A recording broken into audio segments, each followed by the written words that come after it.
భరతవంశ శ్రేష్ఠుడా, నీవు చూచు స్థావర జంగమ రూపము ఏదైనను క్షేత్రజ్ఞుల యొక్క సంయోగమేనని తెలిసికొను.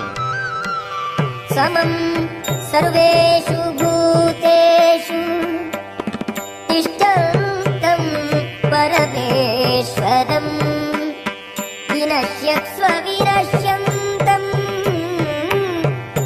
యః పశ్యతి స పశ్యతి. సర్వజీవుల యందును పరమాత్మను దర్శించువాడును, దేహము నశించినను ఆత్మ పరమాత్మ నశింపదని ఎరుంగువాడును.